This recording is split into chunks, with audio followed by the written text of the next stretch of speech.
may not be familiar with work, I could sit here and read a resume of things that each one of you has done, properties you've worked with, Marvel, Disney, Star Wars, DC, animation.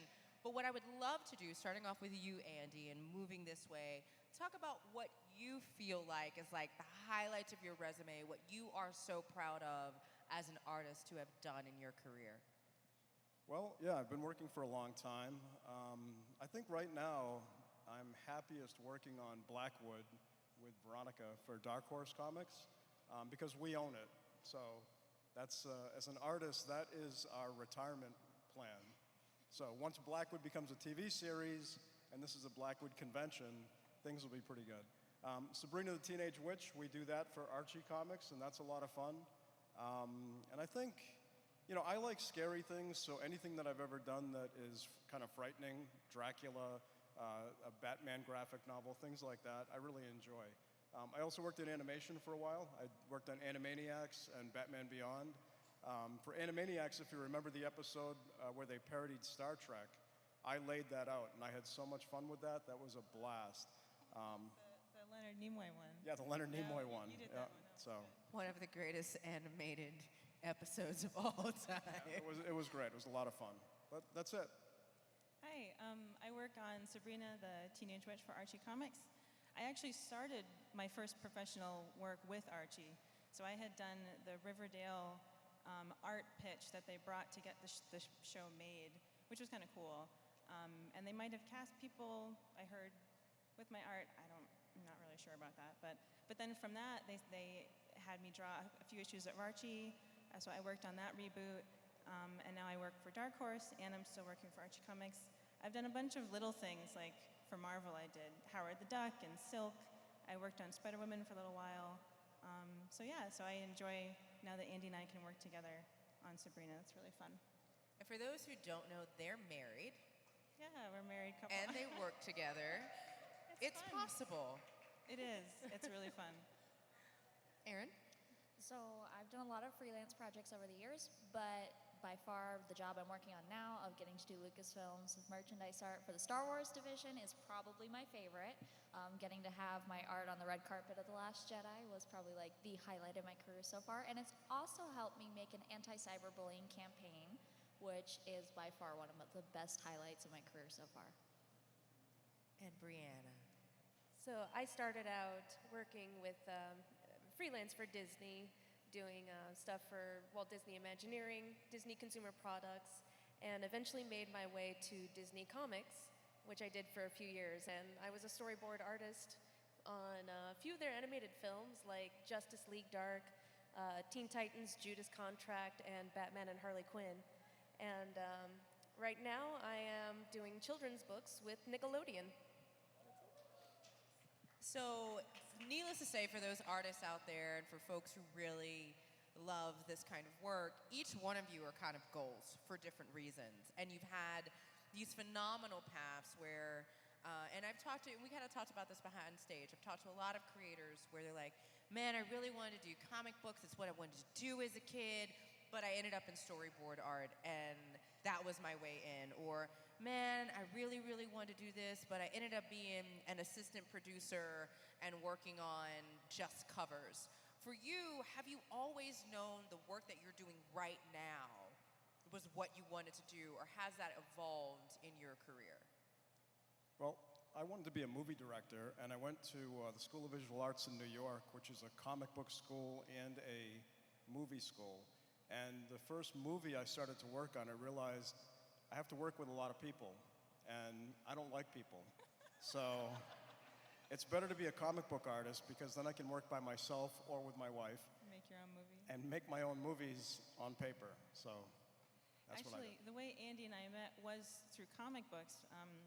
When I had graduated college, I went to work for a museum, and Andy was teaching sequential art classes there. And we became friends, and years later we got married. But the reason why I wanted to become a comic book artist was reading Will Eisner's Dreamer. I don't know if anyone has read that graphic novel, but I didn't realize it was about his life basically at the beginning of the comic book industry in the 30s. And I didn't realize it was about real comic book artists like Jack Kirby. I just read it like a story, and I was so moved by Eisner's work. And I was talking to Andy, I was like, this guy, he makes me want to do this. And Andy goes, I took classes with him at School of Visual Arts. And that was kind of the beginning of our friendship. So then I went to the School of Visual Arts years later, and I went into illustration, and like not realizing that Klaus Janson and like Walt Simonson and Dave Mazzucchelli, like all the great comic book artists were teaching classes. But I was so hyper-focused, like I didn't know what I wanted to do, so I was like painting, and now I'm doing comics, and I didn't even take comic book classes with the greatest, comic book artists there. So like your life is going to be weird like that. You're going to kind of like you're going to feel what you want to do, and your path is going to be strange, and then eventually you're going to be called to like you're probably going to find yourself doing what you wanted to do anyway, just like a roundabout way. So that makes sense. So I think mine was very strange because I grew up with ties in animation. I had family in animation, and that was kind of my thing. I wanted to do that growing up as a kid. I grew up big fan of animated movies and everything, and that's kind of like the dream goal. And then I ended up meeting some Disney fine artists who were like, you kind of have more of like a style that leads itself towards illustration and character design. You really should take a stab at that and see where it goes. And once I started focusing on that, and I did a little bit of schooling for it and everything, I realized I'm like, I feel a lot more comfortable in this anyways. I mean, I love animating, and I'll come back to it every now and again, but this is exactly what I want to do. I feel so comfortable with this. So it may not be what you want right away, but you'll find it eventually. It'll come to you. The funniest thing for me was that I went to school for animation and visual development, graduated in 2008, and had every intention of going into the animation industry. And about 2009 is when traditional animation died, and I was kind of left struggling on figuring out what to do. The other funny thing is that I had a teacher who was like, "Don't go into comics. I've done it. You don't want to do it, and just stay away from it." But I always had that interest because the first time I attended San Diego Comic-Con was at 14 years old, and I've been going almost every year since. And so I was like, I'm not going to listen to that. I can't, because I wanted to go into comics, and I wanted to go. If animation wasn't going to work out, and then comics was kind of like my next thing. So it took a while to get there, but I eventually made my way into it. And thankfully, the animation thing also worked out too, because storyboarding isn't all that different from traditional animation. It's just, different techniques. So, yeah, it's like, it was a long and windy road, but I'm actually very happy where I am now, and I'm very thankful for the work that I get to do. So one of the cool things is each one of you is an artist alley. And while you have done major projects for major comics, major animation, you have done work for hire, where you have followed the styles of other folks. But each one of you has a very unique style on your own. One, how did you develop this style? And two, what do you, and I know this is very hard for artists to say, but I'm very curious about what comes out. How would you describe your style if someone asked you? Anyone can jump in. Well, that's interesting. I think style is what you develop without trying. I know so many students that work with me, and they'll say, I'm trying to find my style, Just stop thinking about it. Just don't think about it and work, and it'll develop. I would say my style is sort of like if Michael J. Fox drew post-Parkinson's. Kind of messed up, a little strange. Sometimes it's okay, but most of the time, I'm like, I can't believe I get paid for this. So. I mean, is this why you guys have separate studios now? We have separate studios. Yeah, we have separate studios. Yeah, so I don't know how I describe my work. That's a really tough question. Sometimes I like it, and most of the time I don't. That's how I would say. I don't know. It's not like I had worried over it so much because I kind of felt like my work looked like 4 or 5 different people, and I had stressed over kind of like having a clear visual voice, like, oh, this is Veronica Fish's work. But Andy's absolutely right. Don't worry about it. Just make tons and tons of work. Like you think about someone like Mozart, that when we think of genius, that's it. But he was thinking about writing, listening to, and playing music since he was 3, and that's all he ever did. He didn't do anything else. So I think if you want to really commit yourself to something, you're going to be great at it. Like, it's just sheer hours spent, and then things just develop. But I do think that I do have a very cartoony style. I think my expressions are really over the top. I don't really do like serious, realistic work. I just don't know if I can. But yeah. So. But I love the way you say that, your visual voice. And a lot of folks don't realize, particularly when you're dealing with comic books, it's a team sport. It is not just the writer, it's not just the colorist, it's not just the penciler, it's not just the inker. It's all of that work together with an editor and an assistant editor sitting there and developing out a story that eventually turns into 22 pages, if you're lucky, of a book. But it really does come down to how does that style also fit. For y'all, the same question, like, because Erin, you have a very distinct style, which people have really called to, and your work in being able to take these moments and craft such fandom and cross fandom into them has become very noted. For you, was there a moment? Was there just like you started drawing, you're like, this is it. This is what I'm gonna do. I love this. Actually, I started drawing probably when I was about 5 years old. So it's definitely one of those things that I've wanted to do my whole life. But it was, if I can think, it was around the time that I started watching the Marvel movies that I became so invested in the characters that I wanted to combine that with other fandoms that I grew up with, like Sailor Moon. Because for Brie Larson and Tessa Thompson, I drew a picture of them as Sailor Moon and Tuxedo Mask. And so appropriate. And so that was a lot of fun to do. So taking characters from my childhood and combining them with fandoms from my adulthood was one of my favorite things to do. So it's kind of what I latched onto. And you? I grew up just always doing something. My parents would tell me that I kind of would destroy stuff because I would draw all over everything. So it was obviously that was what I wanted to do.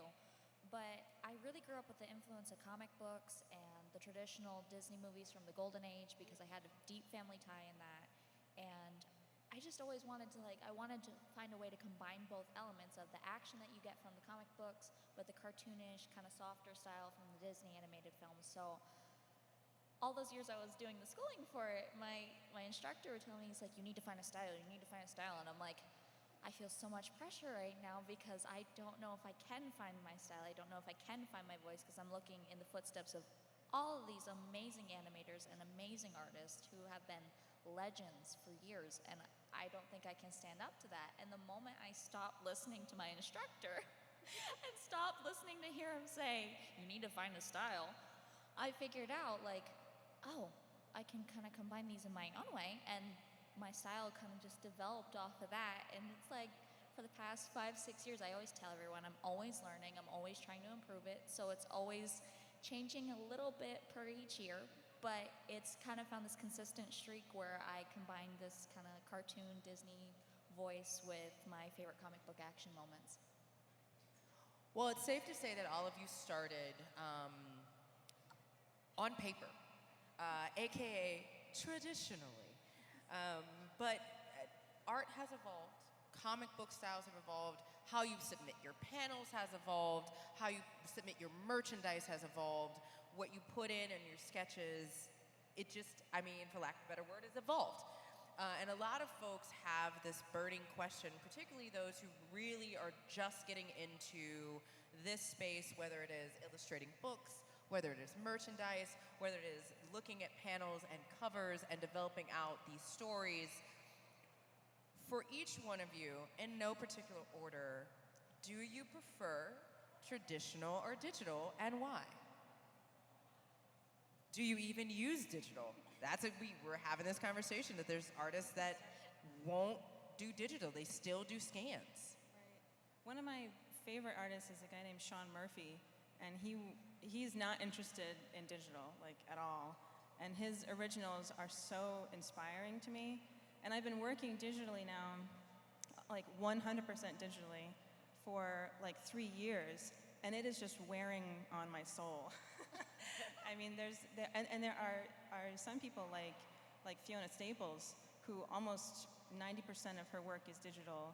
For Saga, it's all digital, and she loves it, and she's, it's gorgeous work, and she's happy doing that.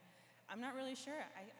I need to jump back and forth, because if I work 100% digitally, I just can't take it. I can't take like staring at a screen, 10 hours. It's just too much. I like the feel of the ink. I like, splattering and doing watercolors. So personally, I need to go back and forth to feel like I'm motivated and psyched to get up in the morning and be like, all right, what are we gonna make today? So I think digital is required. You have to be able to work digitally because deadlines. We've had deadlines. We've had a 22-page book due in 10 days. And you're not doing that traditionally. It's just not going to happen, because if I'm going to fill black traditionally, that's going to take me 2.5 hours. With a mouse click, I can fill a whole black area. So, but having said that, I hate digital too, but I use it probably 90% of the time. One of the things we like to do about these shows is it gets us to work traditionally at our tables. We do commissions, and it inspires us to go back home and work traditionally. And that'll usually last about a day and a half, where we work traditionally and we're fast. Yeah. She's She's faster traditionally than most people are digitally, but it's just a matter of an editor phone call and you're back on digital trying to get fear, trying to get the pages done. So. And we had this conversation. Adam Kubert is very much the same. He loves still working on paper, but also you have folks like Ray Anthony Height, who has said that he spends 12 to 14 hours a day working on panels, and he won't erase. He will start over if something needs to be changed. And it does take a very special type of Focus. fortitude to do that. For you, Erin, I know you work a lot digitally. Why? Well, I think it's the whole thing of trying to get it done with deadlines and everything. And drying times really plays into that, because if you're working traditionally, if you're working with ink, if you're working with paint, I love working with paint. That's one of my favorite things to work with. It takes a long time to dry, and you don't want to mess up detailings because you can't hit a back button. There's no way you can fix it if you make a mistake. So I think for the digital aspect of it, it's because you can bang it out quick, and you're not going to have any problems if you need to go back and fix something that you made a mistake on. But I tend to find I like to flip back and forth between both of them, because there's an element to both that you can't get with the other. With traditional, there's a feel with paper and pencil and with paint that you don't get when you're doing digital. Digital, you can fix mistakes and everything, do it quickly, but there's a whole different element to doing a traditional piece that just makes it so special. I was going to say, I feel you on the working 10 hours staring at a screen, because that's pretty much what I'm doing right now. Because like doing children's books, these, again, deadlines, you got to meet the deadlines. There's also an element of the book that I'm working on right now where one of the characters is customizable. So the parents can order a book where one of the characters looks like their kids.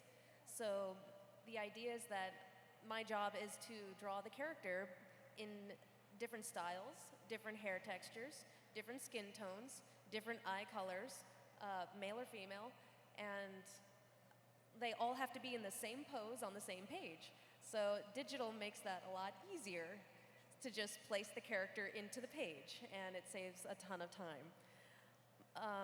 But at the same time, I grew up, using sketchbooks, pencils, inks, paper, and I will never be able to let go of that because it's part of my roots. And one of my favorite things to do is take a sketchbook.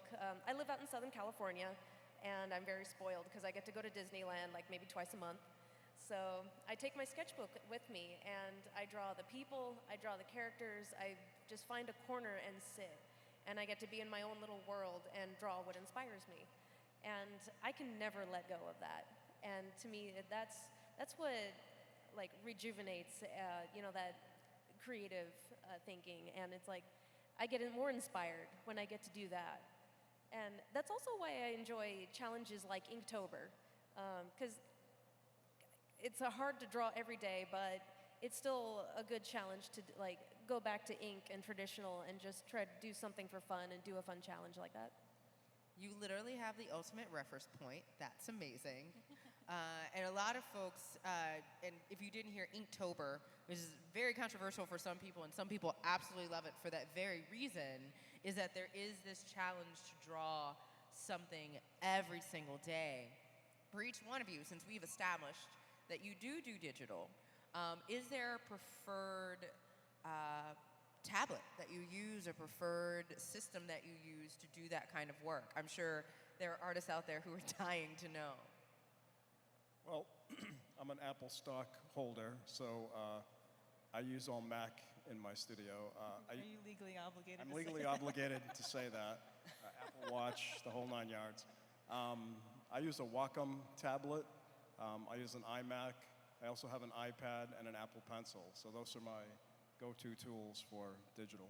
I have a Cintiq that is a 22-inch, and the live area is exactly 11 by 17, which is like a standard traditional comic book size. And it's kind of cool. It's huge and it's really heavy, so my desk is actually beginning to like bow in the middle. But you can, if you really wanted to, you can flip it vertically and actually work at 11 by 17 live on the screen. So that's really helpful to get a really good sense of what you're drawing, because when something prints, it scales down. And sometimes you get really messed up when you're like, wait a second, how tiny should I be drawing this? Because what is it going to print like? And like there's a few times where I wouldn't put too much detail, and then I would see it print and be like, oh no, that's awful. I thought that was going to be like so small. And then I put too much detail once that was really far away, and it printed, you couldn't see any of it. So sometimes digitally is a little weird like that. But I've actually been talking to people about going to an iPad with an iPad pencil, but I have not used that yet. So some people don't like working on the glass, so you can get this like kind of papery film to put on your iPad to make it feel a little bit more like paper. I haven't used it yet, but No, I've been wanting to try one of those so bad. I still use a Cintiq, but again, you're trapped at home, so I like the idea of the mobility. I don't want to get one of those. I actually use the Cintiq when I'm at home. When I'm traveling, I do have an iPad Pro, and I do have one of those protectors on it that makes it like paper. And it's actually a really great thing because it's so much easier to work the pencil on. It slips so much when you're just using it on straight glass. So when you actually have it like it's on paper, your lines come out so much better and cleaner, and they come out so much more stronger than when you're just doing it with the glass protector. And just for the record, I don't not let Veronica use my iPad, in case anybody's wondering. I slide it over to her, and I have one of the protectors on it too. I slide it over to her with the pencil and say, hey, use this, and then she shops at Madewell, so. I mean, I'm not mad at the shopping in Madewell. So in closing, I know there are a lot of folks who may be interested in getting into the fields that you work in, because on this stage right now, I don't know if you have picked up, but literally almost every aspect of visual arts has been covered, from paint to merchandise to children's books, illustrations, and animation. Is there a word of advice that you feel like you would have given, I mean, you, clearly 5. I don't know if there would have been a lot of advice at 5 that you would have listened to. But to your younger self in getting into this business and starting a career in the visual arts across the board. We'll start off with Brianna. I mean, there's a lot of my history is just because of I got jobs because of my social media. I started posting my artwork online when I was 15, and back then people, it's like they had a different attitude on the internet.